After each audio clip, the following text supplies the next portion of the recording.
Welcome to the GDPR Weekly Show, one of the top 5 GDPR podcasts worldwide. Here is what's coming up in this week's episode. Welcome to episode 121 of the GDPR Weekly Show. And coming up in this week's episode, we have an update on the data requirements for the Covid19 test and trace system here in the UK. We have news of a new wearable Covid19 contact tracking device which has been revealed in Ireland. And remaining in Ireland, we have news of the countme.ie Covid19 tracking app. We then return to the UK, where pension funds have been advised to take steps to ensure that their GDPR procedures are up to date ahead of the end of the Brexit transition period on 31st of December this year. And for all businesses, we have a look at the end of the Brexit transition period and really a reminder that we are now less than 4 weeks away, so the countdown has well and truly begun. We then travel to Kent, where Kent and Medway have mobilised their integrated health and social care record. We then travel north to Sheffield, where the City Council has said that human error is the main cause of data breaches at the council.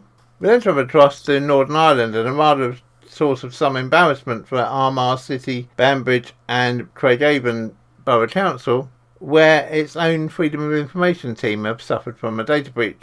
We then go to the Republic of Ireland, where the Data Protection Commission has said it will publish details of Twitter's penalty on December the 17th this year. And then to Scotland, where a data breach has affected the Loch Rannoch Highland Club. We then travel to Cambridge and news of a data breach at social housing provider Flagship Group. And then to Worcestershire, where West Mercia, a member of the police staff, has been found guilty of gross misconduct after a data breach. We then travel to South Africa with news of a data breach at Absa.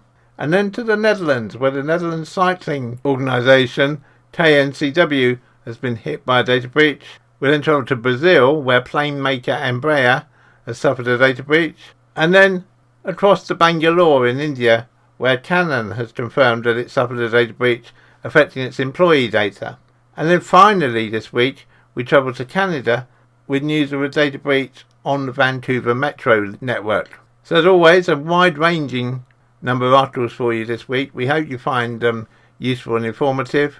As always, we value your feedback, so if you have any feedback for us, please don't hesitate to email feedback@gdprweeklyshow.com. We do read every single piece of feedback we receive, but unfortunately, due to volumes, we don't have the opportunity to respond to each piece of feedback individually. Merry Christmas and a Happy New Year from the GDPR Weekly Show. Stay safe, stay home, save lives. The government have released more details of what information they will ask from you if you register for a Covid19 home test, and also what data they will record should you attend a testing centre for a Covid19 test, and also who they will share that data with. This is in England. Slightly different rules apply in Scotland, Wales and Northern Ireland. But what is common is the data that will be collected, the data of which will be your first name and last name, your date of birth, your gender, your ethnicity, your landline and mobile telephone numbers, your email address, your home address, and if you're having a home test delivered, your delivery address, including the postcode, your vehicle registration number if you have one, your national insurance number, and if you know it, your NHS number for English residents. For Welsh, Scottish and Northern Ireland residents, there will be a different local identifier which will be specified when you register for the test. Details and onset of any symptoms, your employer details, and details of anyone else who lives with you in your household. If you request a home testing kit, it will be delivered to you by Amazon, so the department will need to pass on your address details to Amazon. And once you have completed your test and either sent it back or you've completed it there on the spot, then your details will be passed to NPEX. NPEX will link your registration record with your test result, because it's important to realise that the lab carrying out the test has no data to identify you at all. All it has is an identifier number on the test itself.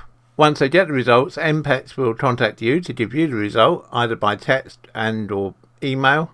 And NPEX will also send the results to NHS Digital so that they can collate the data and information for each of the UK countries, and also link the result to your GP record for English residents by receiving your GP details from NHS Digital or Public Health England and using a product called Keystone provided by eMist Health to send your results to your GP. Where MPETs can't match the record, NH Digital will try to. This will enable your GP to be informed of your test result without you needing to do anything. For Welsh, Scottish and Northern Irish residents, your results will be returned to Public Health Wales, NHS National Services Scotland and Northern Ireland Public Health Authority as relevant. If you are told to self-isolate, then the details will be passed to your local authority so that they can periodically check that you are self-isolating. They generally do this by phone, but if they try and call you and receive no response after 3 attempts, or you tell them you're not self-isolating, then your local authority may pass the information on to the police. The only information which the local authority have about you is your name, the address at which you're self-isolating, your contact details, and information about when and where you were instructed to self-isolate. If you're self-isolating and you're found to be outside, you can be outside with reasonable excuses, which include seeking medical assistance, obtaining basic necessities such as food or medicine, if there's no other way to obtain them, accessing social services or other important public services, avoiding a risk of harm, attending the funeral of a close family member, carrying out legal obligations such as attending court, or accessing veterinary services.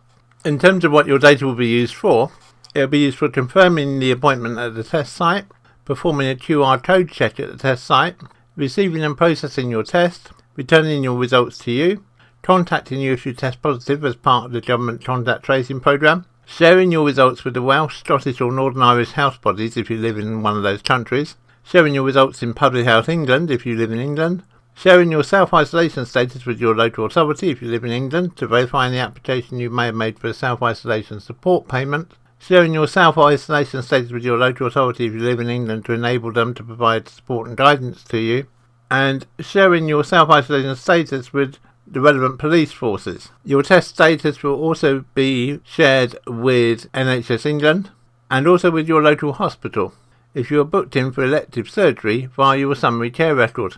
This only applies if you've taken a test and you have a summary care record.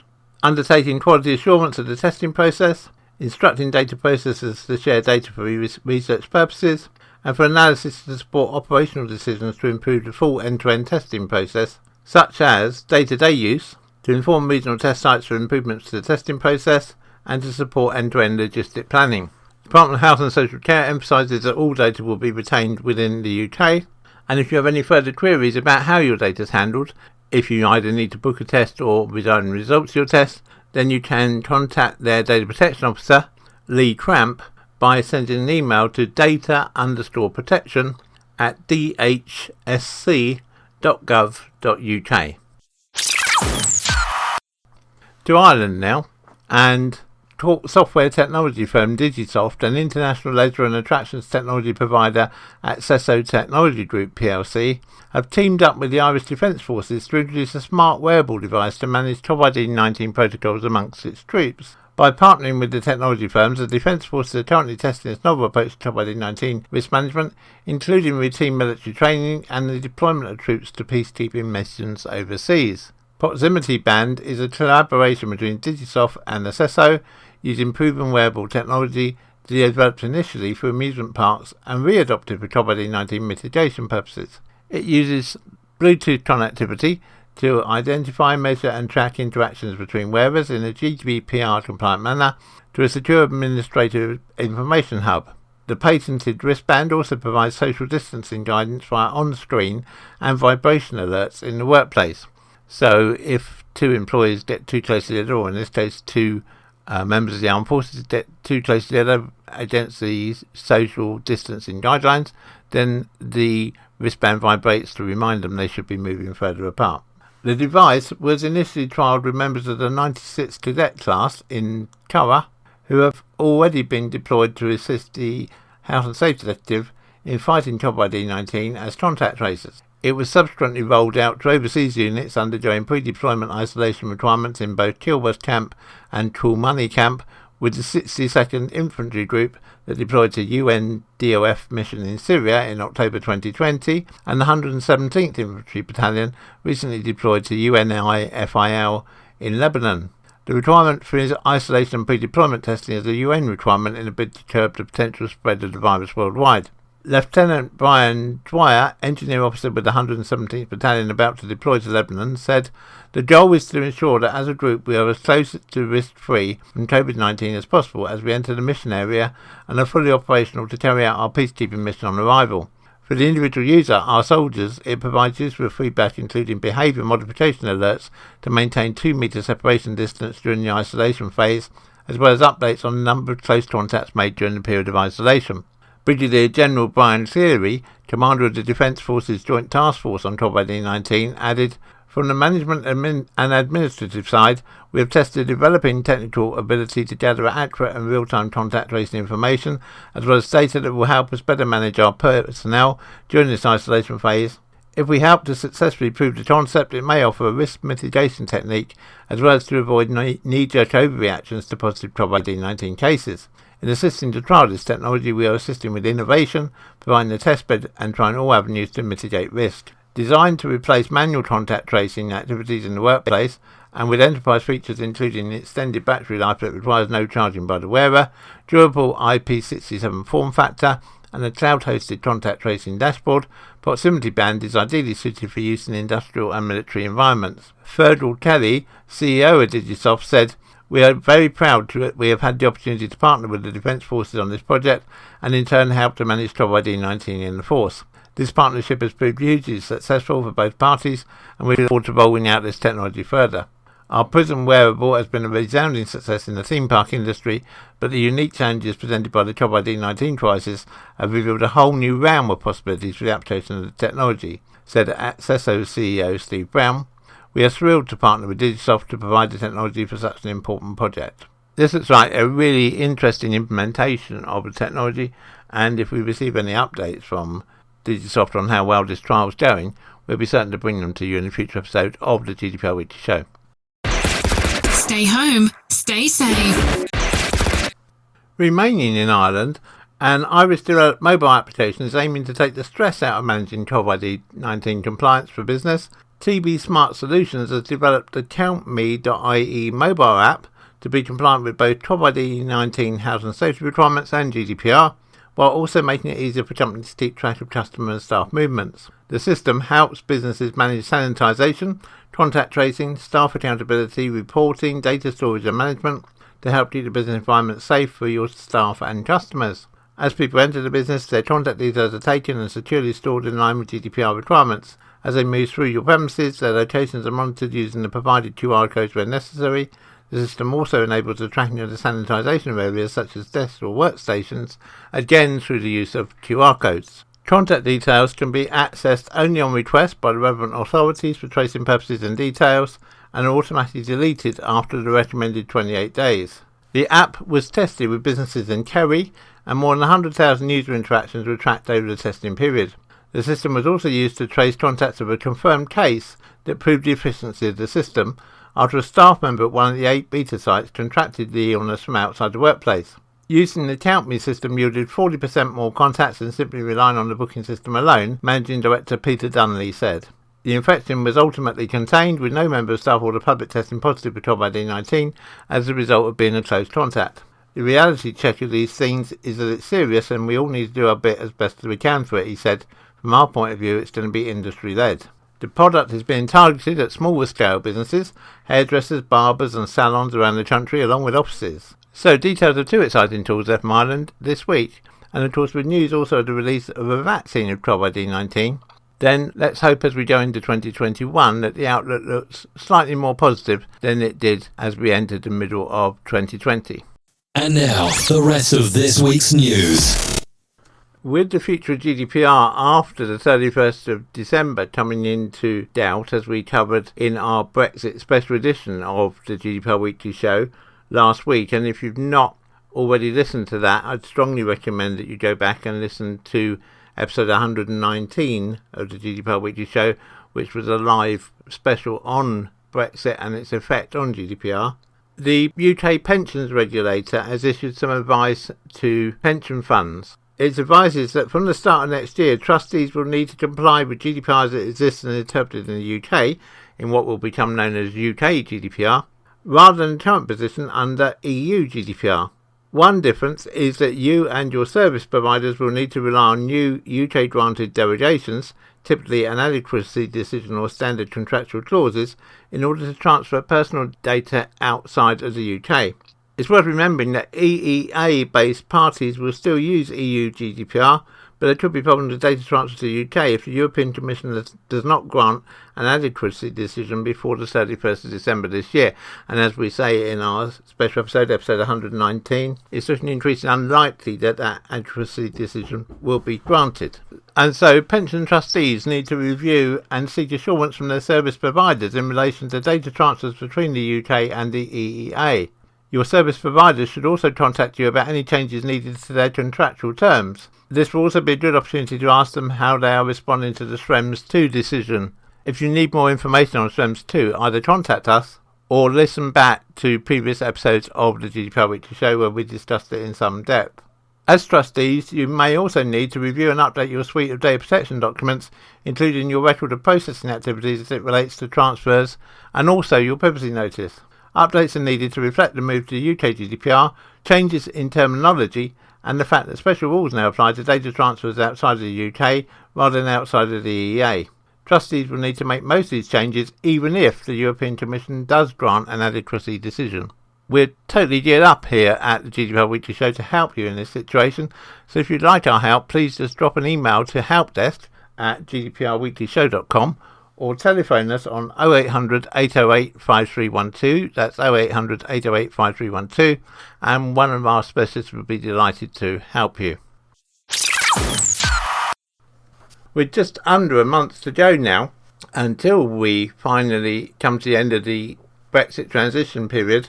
There are a number of things that all organisations need to be doing to make sure that you're compliant from January the 1st next year.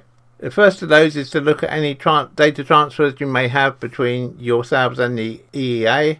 If your organisation imports personal data from the EEA, for example employee information from an EEA subsidiary or as a processor for an EEA customer, then you need to take steps to review your contracts to ensure that transfer can continue if the European Commission does not make an adequacy finding in relation to UK data protection laws, as we just covered in the previous article. It's important to make sure that if you do have dealings with the EU or EEA, that your privacy policies are updated to reflect UK GDPR and EU GDPR and not just EU GDPR as they are at the moment. As we mentioned in our special episode 119, you may need to appoint a representative in the EEA, and if you are listening to this within the European Economic Area, then you might need to appoint a UK representative. You also need to look at your internal records and procedures, and in particular your Article 30 register. If your processing is going to be dual regulated, does it accurately describe which processing is subject to which regime or regimes? Do you know which supervisory authorities will have oversight of your processing activities? Are your internal policies and procedures up to date? If you use a one-stop shop mechanism for a single supervisory authority, have you identified which supervisory authorities will regulate your organisation going forward? So quite a bit to do with only a few weeks to do it, and of course you've got Christmas in the middle too. So if you need any help with that, as we said at the end of our previous article, please don't hesitate to contact us, and we'll do our best to help you. Contact us on helpdesk@gdprweeklyshow.com or phone us on 0800 808 5312. Leaving Brexit behind now, and a new health and social care shared record system is being launched in Kent and Medway, which will deliver significant benefits for the region's care professionals and its 1.8 million citizens.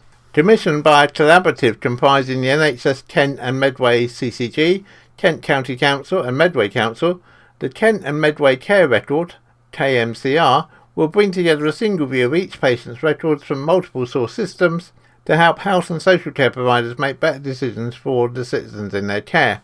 It will contain automated regular data feeds from 4 acute hospital trusts, 3 community service providers, 2 community-based mental health service providers, 225 GP practices, main sites and 85 branch sites, and around 466 social care teams based across the local authorities. The KMCR is designed to improve outcomes and experiences for the citizens of Kent and offer considerable efficiencies and time-saving benefits to health and social care professionals across the county. Patients will no longer need to keep repeating their medical and social care history when seen by different services. They'll be able to access their own data, helping them feel more involved and engaged in their own care. All this, of course, within the requirements of GDPR.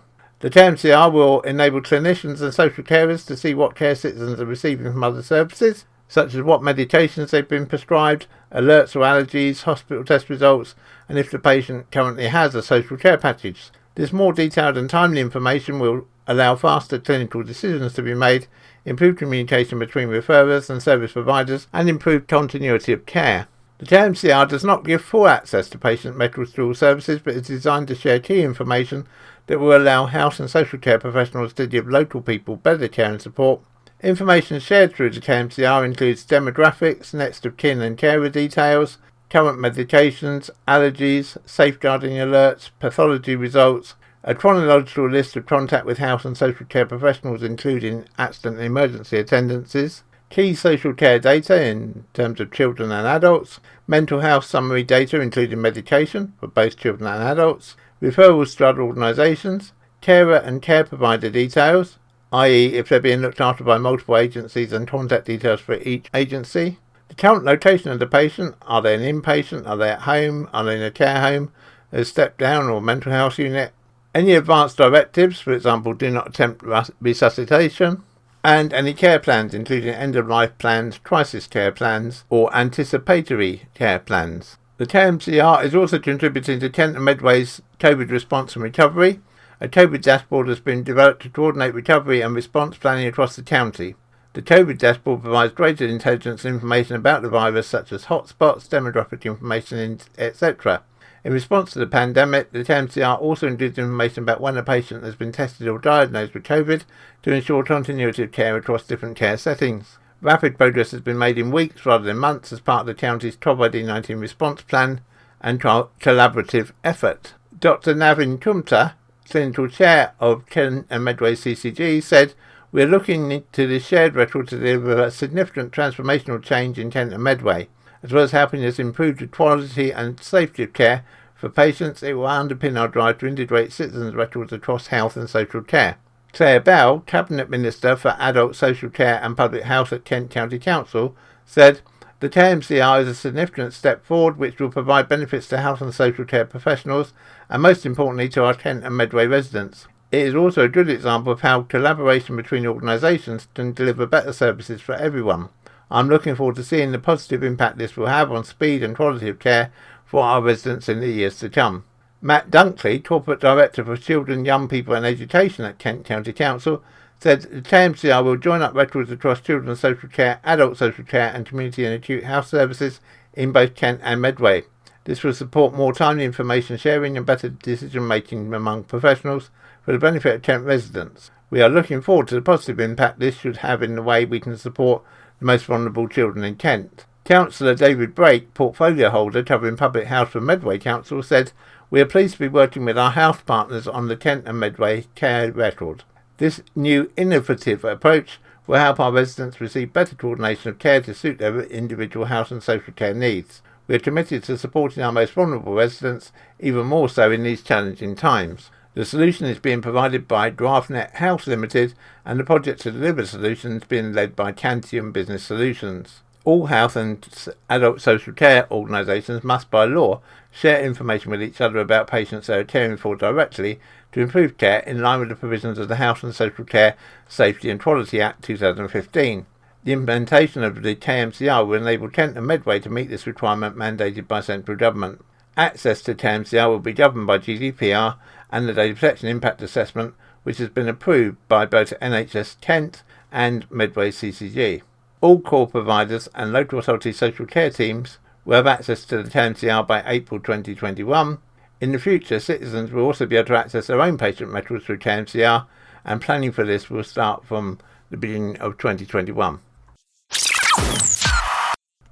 To Sheffield now, and Sheffield City Council says that human error is the main cause of hundreds of personal data breaches that it suffered in the last year. The data breaches, including theft from social workers and printing errors with parking tickets, were among hundreds of data breaches that the council suffered. The council is required to note, assess and deal with any information security or personal data breaches and logged 231 incidents during the 2019-20 year. Of these, 92 were personal data breaches. The majority involved customers and were caused by human error, with emails or posts being delivered to the wrong person. And as we've said before on the GDPR Weekly Show, delivery to the wrong person is probably, across the whole country, the most common reason for a data breach. It's not that serious that you need to report it to the ICO, but it is serious enough that any time this occurs, you do need to record it in your own organisation's data breach register. And so it's important that staff know they should record it. In the case of Sheffield, of all of the data breaches, only 5 were considered serious enough to be reported to the Information Commissioner's Office. These included 279 parking fine letters, which were printed double-sided instead of single-sided. This resulted in around 140 people receiving the names, addresses and registration numbers of other people, and one of these individuals did contact the ICO. Tribunal documents were sent to 4 individuals involved in a housing benefit appeal. The documents included information about each of the other individuals, so all 4 people had access to each other's health and financial information. In that case, the council reported the breach to the ICO itself and contacted the affected parties to ask for the documents to be returned. A social worker's car was broken into and information about individuals was stolen. The council reported the breach to the ICO and notified the affected parties. As a result of these thefts from social workers' vehicles, the council has reviewed its practice and issued internal guidance about remote working with paper documents. The other data breaches were where education, health and care plans were posted to a family, but the posted documents never arrived. The council reviewed its practice and issued internal guidance about sending sensitive documents via tracked post, i.e. recorded delivery. And the social worker's house was broken into and the officer's paper notebook and phone were stolen. Again, in this instance, the council reported itself to the ICO. The ICO took no further action in any of the 5 cases, although it does have the power to take enforcement action against organisations, as we cover regularly here on the GDPR Weekly Show. Council Director Mark Canon said incidents can be events that have happened or near misses that affect or are likely to affect the confidentiality, integrity and availability of information. Data protection law requires organisations to notify the ICO of the personal data breaches that have a high and ongoing risk. Incidents and data breaches have been reported by all portfolios of the council. The services that handle sensitive personal data are at greater risk because an incident or breach is more likely to have a greater impact on the customer and therefore meet the threshold to notify the ICO. There is a continuing and critical need to manage the information we have safely and securely, to continue to implement sound data protection practice, and to ensure all staff are aware of their responsibilities and have received and completed all of the necessary training. That last paragraph is, of course, something we would broadly echo here at the GDPR Weekly Show. It is very important for all organisations that your staff are kept up to date and that you don't just have one training exercise on GDPR when it was first implemented back in 2018, and anything that's okay, we don't need to worry about it again. You should be holding regular refresher training, and as always, that's one of the things we can help you with. So if you'd like help with training of your staff or refresher training for your staff, please do get in touch with us. Merry Christmas and a Happy New Year from the GDPR Weekly Show. Stay safe, stay home, save lives. To Northern Ireland now, and some minor embarrassment for Armagh City, Banbridge and Craigavon Borough Council, because it's had a data breach involving its own Freedom of Information team. The data breach took place on November the 24th, when the wrong response to a Freedom of Information request was sent to the wrong person. The response this individual received was to a question they'd not asked and contained the email address, prefix, first initial and surname of the person who had submitted the question. When asked about the data breach, a spokesperson for the council confirmed the organisation was fully aware of the incident and said a full investigation was being conducted. A council spokesperson said all relevant procedures have been followed, including the data breach incident handling protocol. All incidents are monitored along with regular data protection training to mitigate against the reoccurrence of data breaches, they said. To the Republic of Ireland now, and the Irish Data Protection Commissioner, the DPC, has said that it will be publicising its decision on the Twitter data breach on December the 17th this year. Helen Dixon, the Irish Data Commissioner, said on Thursday, the 3rd of December, that talks with fellow EU data protection regulators have been beset by high levels of dispute on a final decision as to Twitter's punishment, following a 2019 disclosure on a bug in its Android app The bug had led to some Twitter users' protected tweets being made public. As we've explained previously on the GDPR Weekly Show, Ireland has responsibility for Twitter as that's where its main EU place of business is established. To give a bit of background, in May this year, the Irish Data Protection Commission had sent a preliminary decision in its probe of Twitter's practices to the social media firm, as well as to Alba and member states, who, due to the cross-border nature of the case, were permitted to raise objections to the decision. For their part, EU national authorities did raise concerns with the preliminary position, in turn forcing the Irish regulator to invoke the GDPR dispute resolution process. The European Data Protection Board, the EU's umbrella data protection authority, has for its part adjudicated on the case in order to address concerns raised by national authorities on the Irish DPC's draft decision. The final decision will now be made public on December the 17th. Speaking about the process of managing the EU's first major cross-border data breach, Dixon struck a frustrated tone with regards to the complexity of coordinating with other EU data protection authorities. Am I satisfied? No. The process didn't work particularly well, Dixon said. On the other hand, it is the first time EU data protection authorities have stepped through the process, so maybe it can only get better from here. And so, like everyone else, we now await the publication of the decision on the 17th of December to see what the penalty for Twitter will be in this long-running saga. What's up, Mike? I'm fed up. I wish I had a new job. Have you tried Jubal? Jubal.org. We help people find jobs. Great, I'll try it now. To Scotland now, and news that the probe is underway into a data breach at the Highland Perthshire Resort after details of 2,400 members were leaked online. The management team at the Perthshire Holiday Resort have been accused of an inexcusable security breach after posting the personal emails and phone numbers of more than 2,400 members on their website. The Loch Rannoch Highland Club, which counts former Conservative leader Sir Ian Duncan Smith amongst its visitors, was reported to the data protection watchdogs after publishing 243 pages of sensitive information. The blunder was aimed at some timeshare owners who have already fallen out with the club committee over a series of redundancies and walkouts. Club chairman Cliff Hunter said the members' details were removed within hours of going online and insisted that only a small number of people had viewed them. The ICO has confirmed it is probing the incident and has urged anyone with concerns to get in touch. Until it was shut down, the members section of the Loch Rannoch Highland Club website, which was fully accessible to the public, contained a lengthy list of timeshare owners' email addresses and phone numbers, alongside their club reference numbers. The list was reported to the ICO by owner Anne Blythe, who is proprietor of the Perth-based UK Resort Exchange. She said, "One of the other owners had alerted me. He came across it by accident. I couldn't believe what I was seeing. The club has some very prominent members, and I'm sure they'd be horrified to know their details have been put out there like this." Another owner, Ian Taylor, said the members list was an inexcusable breach of GDPR rules and regulations. The personal information of all members was available to all and sundry throughout the world. This is gross negligence, and it's totally irresponsible of the website to publish personal and private data without the consent of the individual. Mr. Taylor said he's written to Mr. Hunter urging him to resign and call an extraordinary general meeting to elect a new management committee. Mr. Hunter said as soon as the club was made aware of what had happened, this small loophole was immediately closed. He said the page was only visible by searching the site for that particular page, which was only accessible through the members area and was never available as a menu item or a click on the public-facing portion of the website. Additionally, this section of the website had only been online for a matter of hours, and the page had only been viewed a few times. If we get any further update on this, either from the Loch Rannoch Club or from the ICO, we will of course bring it to you in the next available episode of the GDPR Weekly Show.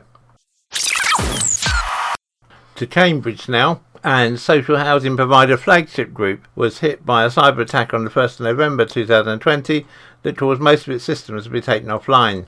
The incident is thought to be a ransomware attack. A statement on Flagship Group's website confirmed that some data encryption and some personal customer and staff data had been compromised in the attack. Flagship Group owns approximately 31,000 homes across the east of England, including Cambridge, Essex, Norfolk and Suffolk, as well as building and selling homes privately.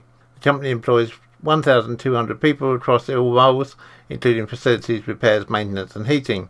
This means there are thousands of customers and staff who could potentially have had their details exposed. David McQuaid, Chief Executive of Flagship Group, said, "We take the privacy and security of our customers and staff data very seriously, and we're very sorry it's been compromised." He added, "Our teams are working tirelessly around the clock to bring our systems back online, and we apologise for any inconvenience that may have been caused." If we receive any further update on this, either from the Flagship group or from the ICO, we will of course bring it to you at the earliest possible opportunity.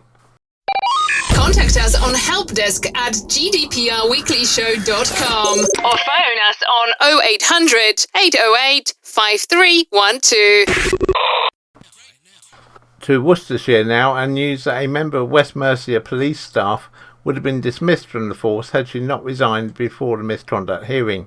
The case, which was conducted on November the 24th and related to a data protection breach where information was shared with a member of the public without a policing purpose and following an investigation by the Professional Standards Department. Superintendent Rebecca Love, Head of Professional Standards, said the hearing found that this member of staff's actions amounted to gross misconduct and breached the standard of professional behaviour in the area of discreditable conduct. Officers and staff are held to a high standard of professional behaviour, both on and off duty, which the public rightfully expect. If they fall below these standards, they discredit the service and impact on the trust and confidence of our communities, which we cannot allow. Even though the member of staff had resigned prior to this hearing, the panel found that the member of staff would have been dismissed with immediate effect. They will also be placed on the College of Policing barred list and will not be employable within the UK Police Service. To South Africa now, and South African-based financial services group Absa has stated that one of its employees sold the personal information of 200,000 clients to third parties. The group confirmed on Wednesday this week that the illegal activity had occurred and that 2% of Absa's retail customer base had been impacted. The employee allegedly responsible for it was a credit analyst who had access to the group's risk modelling processes. Data exposed as a result of the security incident included clients' ID numbers, addresses, contact details and descriptions of the vehicles that they'd purchased on finance. Absa Group Chief Security Officer Sandro Buscianeri said that the employee believed to have been behind the data breach was someone who we trusted and who had access to the information as part of their day job. The analyst, who Buscianeri said is now facing broad criminal charges, has been suspended while the matter is investigated. Buscianeri added that the parties who allegedly purchased the data from the analyst may use it to try to commit fraud on those accounts. The data breach was discovered on October the 27th. However, Absa waited a month before revealing that client information had been compromised. The company said the delay was a deliberate move to ensure that court processes were not jeopardised. After discovering that the breach had occurred, Absa obtained court orders for search and seizure operations to be carried out at various premises. The bank said that all devices containing the stolen customer data had now been found and wiped clean of the information. If we receive any further details on this data breach, we will of course bring it to you in a future episode of the GDPR Weekly Show. You're listening to the GDPR Weekly Show with your host, Keith Budden. To the Netherlands now, and the Royal Dutch Cycling Union, the national governing body for cycling in the Netherlands, has urged members to update their passwords after being hit by a data breach. In a statement issued on November the 27th, the KNWU indicated that malicious hackers now possess the entire contents of a legacy database containing members' contact details. However, the statement did not indicate what types of personal data were involved, or indeed how many individuals had been affected. The KNWU said it had received a ransom demand that said the stolen data would be returned to the body if it paid up. However, the association, which did not disclose the sum demanded, said it would not pay the ransom because it had backups of the data, and because doing so would not guarantee the attackers wouldn't abuse the data for illegal purposes anyway. The database in question was stolen from a previous incarnation of the MyKNWU platform, which members log into to access benefits. This legacy platform has not been accessible to the public since January this year after migration to a new system, the organisation said. The breach had no adverse consequences for the operational security of the new MyKNWU environment, said the KNWU, and would not affect membership renewals or applications. Investigations were ongoing, it added, and steps were being taken to mitigate the impact of the breach and to prevent further security incidents. KNW members were urged not to click any emails purporting to come from the KNWU and to phone or email the association to validate the authenticity of any invoices or payment requests received. The body said it alerted the police and the Dutch Data Protection Authority. The KNWU organises cycling events and competitions and provide members with discounts, cycling insurance and the opportunity to participate in competitions. The Brazilian plane maker Embraer has disclosed that hackers managed to breach its computer systems and steal data. Embraer is the world's third largest producer of civil aircraft after Boeing and Airbus, and has delivered more than 8,000 aeroplanes to date. Embraer says it was spotted it as being attacked on November the 25th, which resulted in a single environment of the company's files being left inaccessible. The company says that upon discovering the security breach, it immediately initiated procedures to protect the rest of its network infrastructure, isolating other systems proactively, which resulted in some of its normal business operations being disrupted. According to local media reports, Embraer employees working remotely from home have found it difficult to access the company's systems since the attack occurred. Embraer reacted very quickly to the news of the data breach, in part to comply with Brazilian legislation which requires companies to disclose security breaches in a speedy fashion and to notify any users who may have been affected. As always, if we receive any update on this data breach from Embraer, we will of course bring it to you in a future episode of the GDPR Weekly Show. Stay home, stay safe. To India now, and in Bangalore, Canon has confirmed that it suffered a ransomware attack in early August and that hackers did steal data from its company servers. On August the 5th, Canon USA sent out a company-wide notification informing employees of extensive system issues that made multiple applications, Teams and email amongst them, being unavailable. It's understood that the ransomware attack was carried out by the ransom group Maze, a group that typically steals data from compromised networks to pressure victims into paying up. Canon said it had started to investigate the incident and found evidence of unauthorised activity on its network between July the 20th and August the 6th. The hackers had accessed its file servers that also hosted information about current and former employees from 2005 to 2020 and their beneficiaries and dependents. In a recent public announcement, Canon says that the data accessed by the attacker included employees' names, social security numbers, dates of birth, the numbers corresponding to driver's license numbers or government-issued IDs, the bank account number for direct deposits from Canon, and their electronic signatures. Contact us on helpdesk@gdprweeklyshow.com or phone us on 0800 808 5312. And finally this week we travelled to Canada, where the metro system in Vancouver is the latest victim of a ransomware attack. It's understood that a ransom letter was sent to Translink amid suspicious network activity that caused several major problems across the transit system. Translink CEO Kevin Desmond confirmed the attack in a media release late on Thursday. It's understood the letter said, "Your network has been attacked, your computers and servers were locked, your private data was downloaded. If you do not contact us in the next 3 days, we will begin data publication." The letter does not specify a ransom amount, but goes on to claim that recovering the data and systems without paying a ransom will cost hundreds of millions of dollars. Sources inside Translink say the belief is that the attacker is a high-profile hacker who's responsible for a number of similar attacks across the US. They believe this may be the attacker's first successful attempt into Canada. The letter includes instructions for administrators to contact the Egregore website using an anonymous browser Tor. Egregore ransomware reportedly surfaced in September and made headlines with attacks on Barnes & Noble and Ubisoft, which we've reported previously here on the GDPR Weekly Show. Translink said it was taking the position that it will not give in to ransom demands. The attack could also affect payday, which is Friday, for Translink employees. Employees will still be paid, the company said, but using a cash advance at 65% of their normal pay, but without any payroll deductions. In a statement, Translink said it was working to resume normal operations as quickly and safely as possible. It said the agency was conducting a forensic investigation and that Translink does not store any customers' fare payment data. Compass vending machines and tap-to-pay fare gates began accepting credit and debit cards payments again on Thursday afternoon. Various online services, including the Trip Planner tool, remained disabled on Thursday evening. "We are sharing as much as we can at this point, considering this is an active investigation," Desmond said. "We feel it's important to keep our customers and employees as informed as possible in the circumstances. We're also sharing this update in order to alert other organisations about the dangers of this ransomware attack." Earlier in the day, Desmond said the transit agency had acted to isolate systems as soon as it realised there had been a breach. As always, if we receive any update on this from Translink, we'll bring it to you in the next available episode of the GDPR Weekly Show. And cut. That's a wrap. The GDPR Weekly Show is an Insurity production. Until next time, bye-bye.